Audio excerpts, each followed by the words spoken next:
Mrs. Piggle Wiggle, Chapter 4, The Selfishness Cure. Rick Thompson was certainly a nice-looking boy, and he was smart in school and behaved well at the table, but whenever his name was mentioned, people said, poor Mrs. Thompson. She has such a problem. Whatever will she do with that child? I guess that you would feel simply dreadful if people said a thing like that when your name was mentioned. But Rick didn't. You see, Rick Thompson was a selfish, greedy boy, and he cared more about being a selfish, greedy boy than about what people said. When children came over to his house to play, Rick said, "Don't touch that. That's mine. You can't play with that. That's mine. Put down my ball. Take off my skates." Each time this happened, at least each time it happened where his mother could hear Rick saying, "That's mine," she would send him up to his room to think about how selfish he was. Rick would go right upstairs, for he was very obedient. But instead of thinking how bad it was to be selfish, he would sit on the bed and swing his legs and think, "Everything in this room is mine, and nobody is going to touch my things." He certainly was a problem. One day, Rick's mother bought a big box of peppermint sticks. She called Rick into the house and said, "Now, dear, I have bought this large box of peppermint sticks for you, but I want you to share them with your friends. There are about 50 sticks in the box, and I want you to divide them with all the children in the neighborhood. Don't forget the little children. And you might send one or two to old Mrs. Bury. She is so fond of peppermint." Rick said, "Thank you, Mother, for the fine candy." Then he took the box out of doors and put it in the basket on the front of his bicycle and allowed the neighborhood children to look at the peppermint sticks. But he warned them, "This is my candy, and if anyone touches it, I will hit him with my bat." The children in his neighborhood had known Rick for some time, and they knew that he meant what he said. But as they looked at the candy, they wished and wished they could have just one stick. Rick's mother, watching from the window, saw all the children gathered around Rick and the box of candy in the basket on the front of his bicycle, and she thought to herself, "Just look at my little Rick, dividing the candy with all of his little friends. I just knew he would learn to be generous." And she tapped on the window, and when Rick looked around, she waved and smiled at him. Rick waved and smiled back, but unfortunately, just then, Mary O'Toole, who was quite daring, reached in and grabbed a stick of the candy, and crack! Rick clouted her on the hand with the baseball bat. In a flash, his mother saw what was really going on. She flew out the door, took Rick firmly by the arm, and marched him upstairs, thrust him into his room, and slammed the door. Then she went downstairs and out the front door, took the box of candy, and told Mary O'Toole to divide it up among all the children, even the little ones, and to take one or two sticks over to old Mrs. Bury, because she was so fond of peppermint. There were 15 children, not counting Rick, and 50 sticks of candy, so each child was given 3 sticks, and old Mrs. Bury got 5. From the window of his bedroom, Rick watched Mary divide the candy, and he was just furious. After all the candy had been divided, Mrs. Thompson went into the house and called Rick's father. She said, "Herbert, I know that you are busy, and you don't like to have me call you at the office, but I'm so worried about Rick." Rick's father said, "What is the matter? Is he sick?" Rick's mother said, "No, but I just wish he were. It would be so much simpler." Mr. Thompson said, "Now, dear, I am very busy, so perhaps you had better wait until I come home." Mrs. Thompson said, "Herbert, this cannot wait another minute," and she told him about the candy and the baseball bat. Mr. Thompson said, "Why not give him a good hard spanking? Tell him that you are going to give him something that he can keep all to himself." He thought he was very funny. "Now, Herbert, this is not a laughing matter, and I don't think a spanking will solve a thing. I just don't know what to do or which way to turn." And Mrs. Thompson began to cry, partly because she felt so humiliated over Rick's selfishness, and partly because she knew that crying was one way to get action out of Rick's father. Rick's father said, Now, dear, tears won't help. Let me see, shall I hop into a taxi and come home?" Rick's mother only cried louder. Rick's father said, I know just what to do. Call that Mrs. Wrigglespiggle, or whatever her name is. You know, the one who cured Hubert Prentice." "You mean Mrs. Piggle Wiggle. Oh, Herbert, you are so wonderful. I knew you would think of something. I'll call her right away." And Mrs. Thompson blew her nose and cheered right up. Mothers always do cheer up when they think of Mrs. Piggle Wiggle, because she knows so much about children. After all, she has had about 1,000 little boys and girls come to her house and pull taffy, play checkers, bake cookies, drink cambric tea, and dig for the pirate gold buried in her backyard. And so she has had plenty of opportunity to learn about childish ailments and the cures for them. She was certainly the person to ask about Rick, the selfish boy. And so Mrs. Thompson telephoned her. She said, "Hello, Mrs. Piggle Wiggle. This is Mrs. Thompson, Rick's mother." Mrs. Piggle Wiggle said, Hello, Mrs. Thompson. I have rather expected you to call." Mrs. Thompson said, "You have? Why?" "Because I know Rick very well," said Mrs. Piggle Wiggle. "And although he is a dear little boy and the most well-mannered child who comes to visit me, never once forgetting to say thank you and please, he is very selfish." "Oh, I know he is, said Mrs. Thompson, almost crying because she was so ashamed that Mrs. Piggle Wiggle should know how selfish Rick was. Mrs. Piggle Wiggle said, "Now, Mrs. Thompson, do not feel sad. Selfishness and greediness are just diseases like measles and chickenpox and can be cured very easily. But we must start now, before another day passes, because Rick is such a nice little boy, and we want everyone to like him as we do." "Oh, do you like him, in spite of his selfishness?" asked Rick's mother. "Of course I do," said Mrs. Piggle Wiggle. "I love all children, but it distresses me when I see a child who has a disease like selfishness or answer-backism or won't put away toysitis, and his parents don't do a thing to cure him." "But I want to cure Rick," said his mother. "I will do anything to cure him." Mrs. Piggle Wiggle said, "The selfishness cure is really very simple, but the rules must be followed very strictly. You will have to come down here and get my selfishness kit, and at the same time I will give you the directions for its use." "Thank you so much, dear Mrs. Piggle Wiggle," said Mrs. Thompson. "I will leave right now." And she hung up the phone, slipped on a jacket, and ran all of the way to Mrs. Piggle Wiggle's house. When she arrived, Mrs. Piggle Wiggle was on the front porch waiting for her. On the porch beside her was quite a large green metal box with "Selfishness Kit" painted on its side in white letters. Mrs. Piggle Wiggle invited Rick's mother to sit down, and then she opened the kit. Inside were about 25 padlocks of various sizes. There were great big ones about the size of apples, down to little tiny ones not much larger than a penny. Also there were screws and a screwdriver, a box of cloth labels that said Rick, a box of blank gummed labels, a small can of white paint, a small can of black paint, a small paintbrush, and a pastry bag.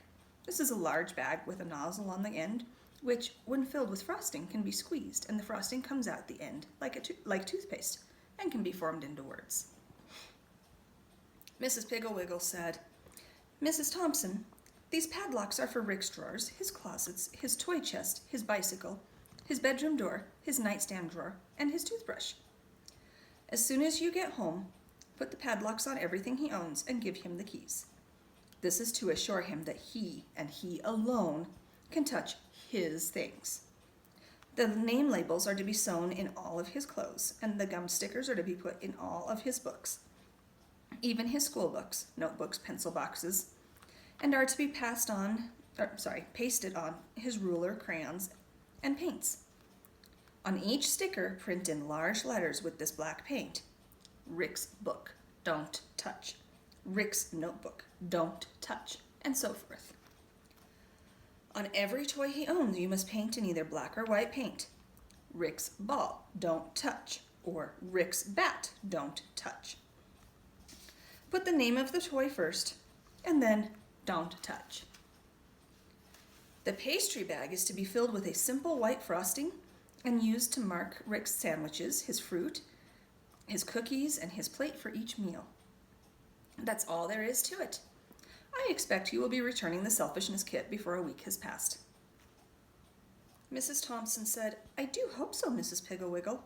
Are you sure it will work?" It has cured hundreds of other children, and I see no reason why it should not cure Rick. A week, or even less, I should say.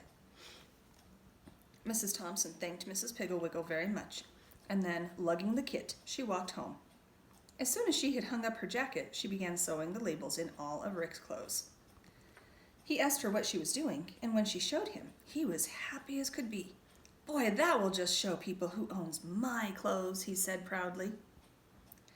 Mrs. Thompson did not answer, but continued to put the labels on every single stitch of his clothing, including his socks and his handkerchiefs.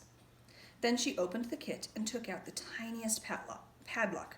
She fastened Rick's toothbrush to the toothbrush rack with the little padlock, snapped it shut, and handed the key, which was not much bigger than a pin, to Rick. "You had better find a ring to hold your keys," she said. "You are going to have about 25 of them."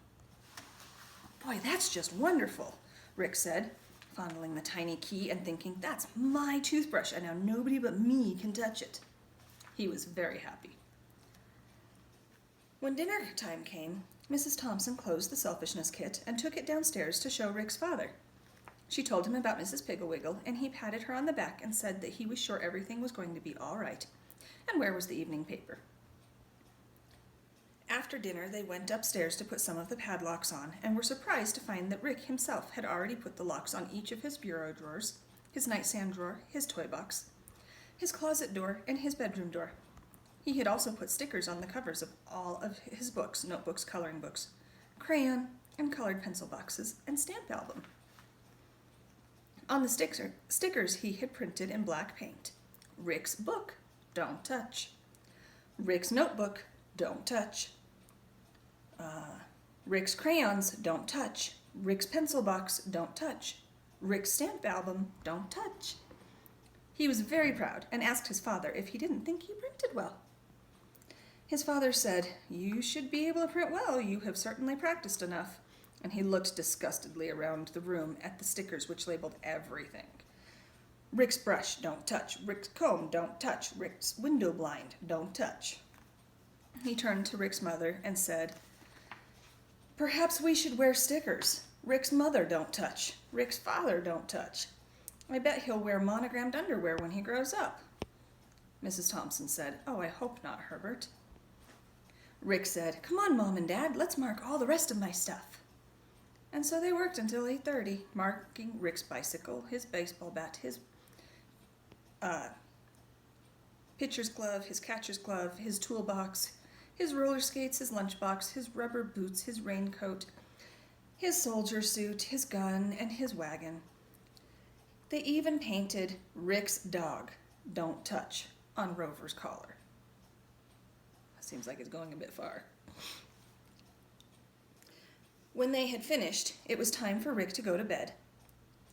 He kissed his mother and said goodnight to his father and went happily up the stairs, his ring of keys jingling from his belt. Mr. Thompson sank down into a chair in the living room and lit his pipe. "I trust that Mrs. Piggle Wiggle knows what she is doing," he said. "Because if this cure should not work, our son Rick is going to be the most loathsome boy in the whole world." Mrs. Thompson said, "Oh no, dear, not in the whole world." The next morning they heard Rick clicking and snapping at his padlocks long before they were up.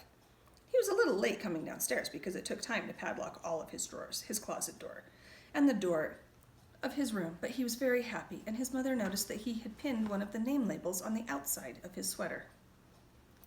While he was eating his breakfast marked "Rick's breakfast, don't touch," his mother marked his sandwiches "Rick's sandwich, don't touch," and his apple "Rick's apple, don't touch," and his cookies "Rick's cookies, don't touch." His lunchbox had already been marked "Rick's lunchbox, don't touch." After breakfast, Rick put the lunchbox in the basket on his bicycle and noticed proudly the large sign hanging from the crossbar, "Rick's bicycle, don't touch." At school, the children paid little attention to the sign on his bicycle.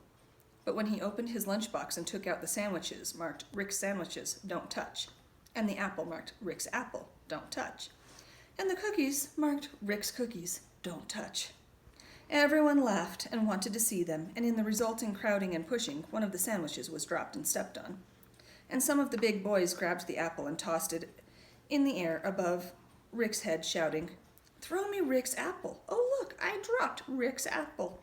I wonder if Rick's apple will bounce." When they finally gave Rick his apple, it was bruised and very dirty. In arithmetic period that afternoon, Bobby Slater across the aisle asked Rick for his ruler, and when he saw the label, "Rick's ruler, don't touch," he began to laugh and reached over and snatched the ruler off Rick's desk and passed it to Kenny Hatch, who laughed and passed it to the girl in front of him, and finally Miss Crabtree had to come down and get it. When she saw the sign, she laughed too, but she gave the ruler back to Rick. After school, the boys decided to play baseball in the vacant lot by Rick's house.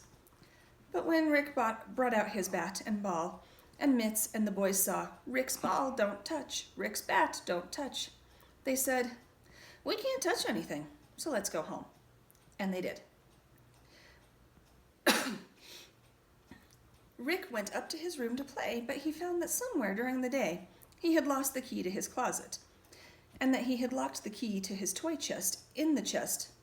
So he went down and sat on the front porch and listened to the shouts of the children playing in Hubert Prentice's yard. The next morning at school, during recess, nobody would play with him, and the little girls followed him and laughed. When they marched into school, the children pointed and laughed, and Miss Crabtree came down to see what the trouble was. And she almost laughed herself when she saw the sign someone had pinned on the back of Rick's sweater. It said, "This is Rick.